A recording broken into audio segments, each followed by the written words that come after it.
All right, it's Tuesday, November 24, and we're going to give it another shot here.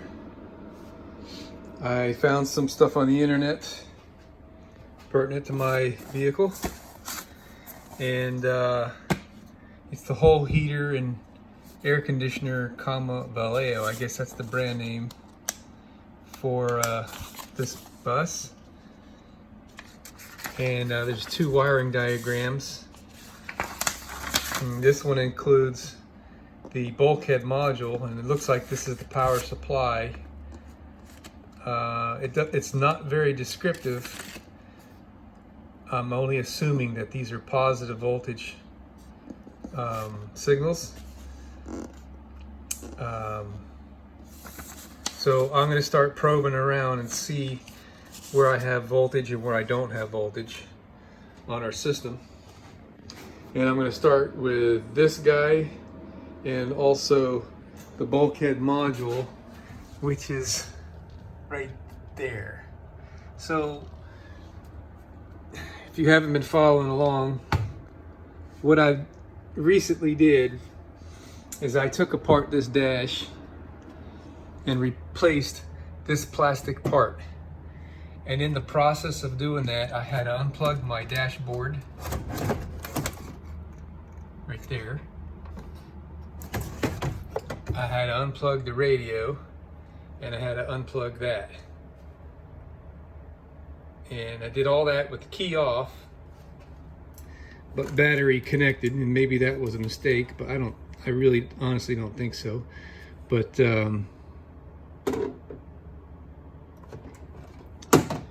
yeah, that's that. And I did make a few modifications in the process of this whole dashboard modification deal.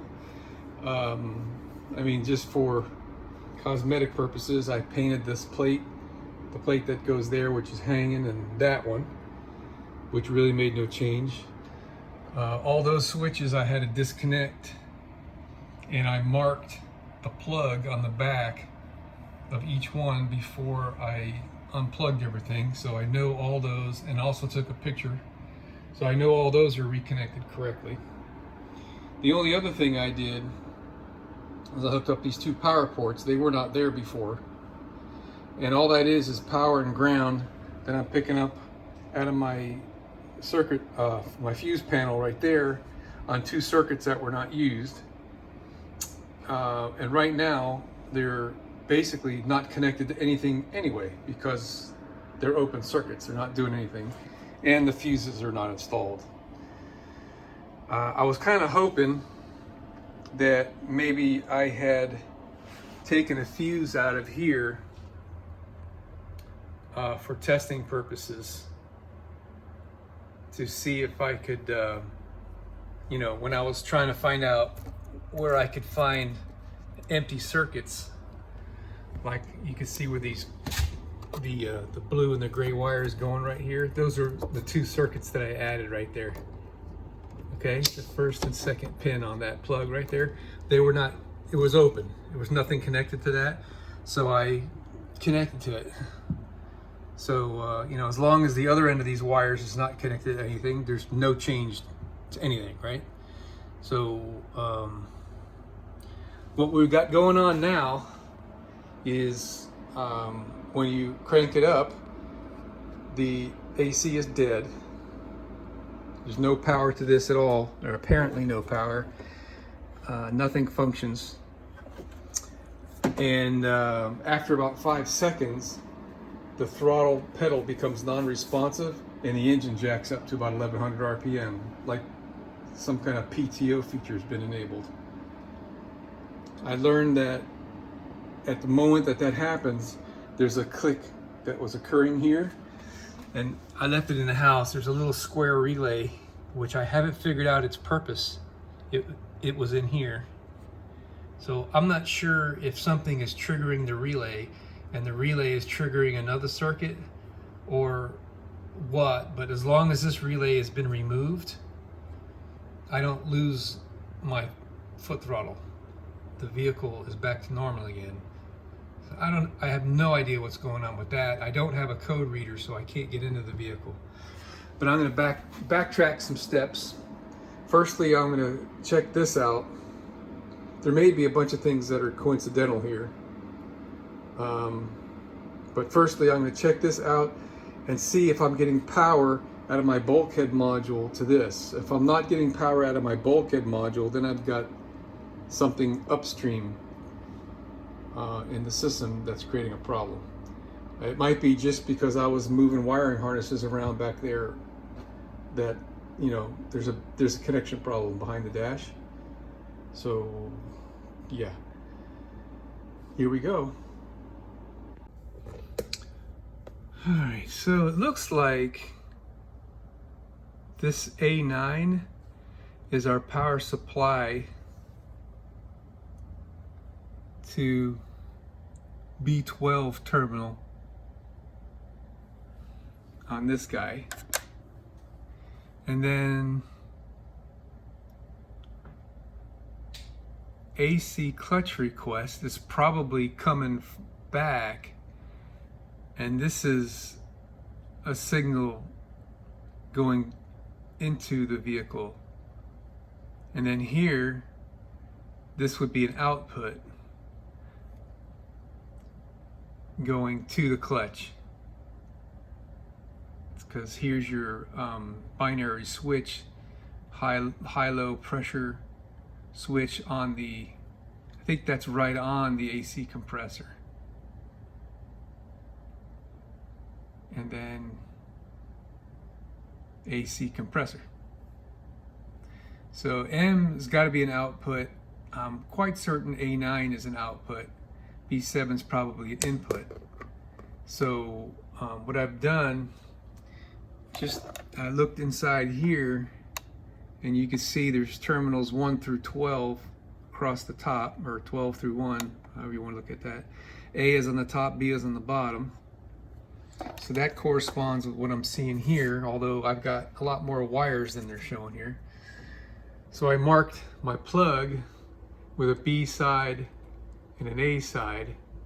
Now I have to figure out which is the one, and I'm going to test to see if I'm getting power to terminal, what was it?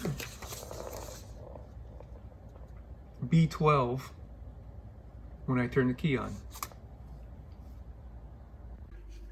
All right, so I'm not able to make heads or tails out of what's going on here, but I did take some voltage readings. Now, where the heck are they? Right here. With the key on, I've got, looks like some back feeds are going on here, 11.4 and 9.01 and 0.02 volts. So it's just not telling me anything. On the back of the bulkhead module, I don't see an A9 and a B7. I'm gonna have to get the exploded view of my bulkhead module to try to find out what's going on there. So I decided I'd take a look in here because our drawing is showing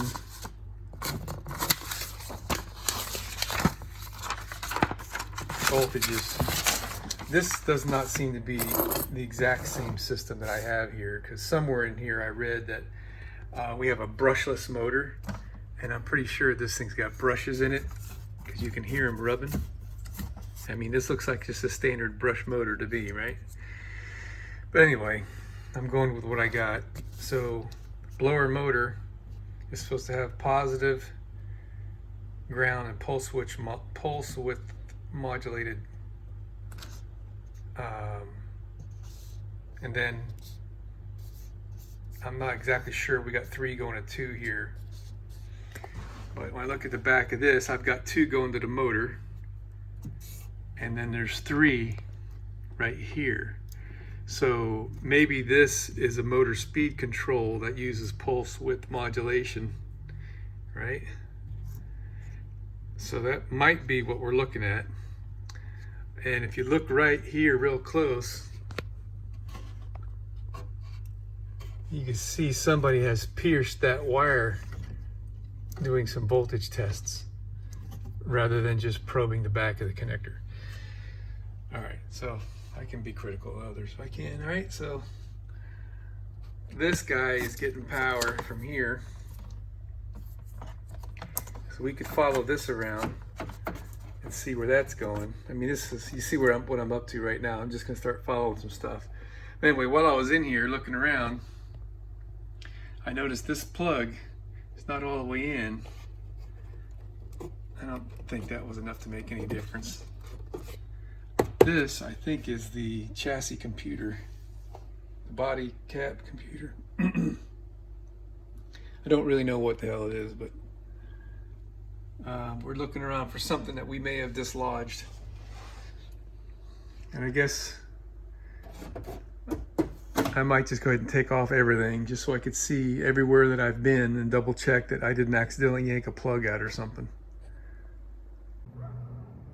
Holy crap, man. I found it.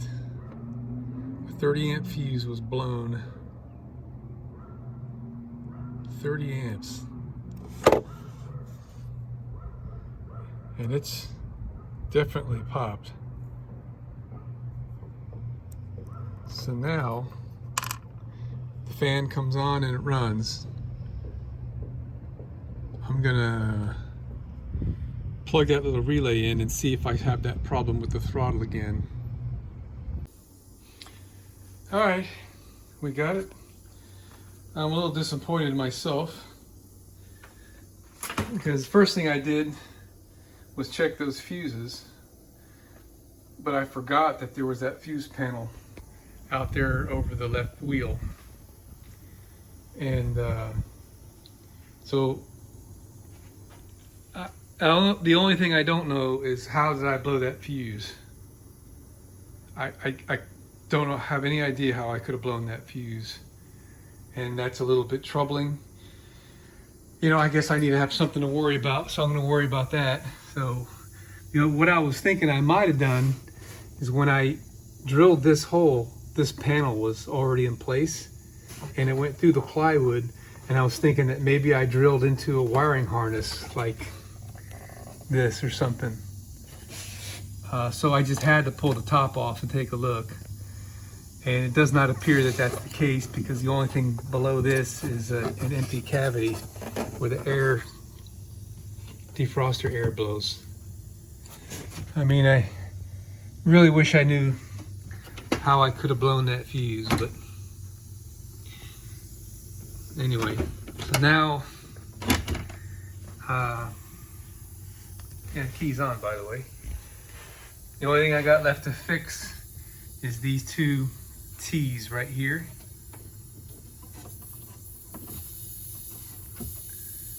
And that is a relatively easy fix, as long as I've got some slack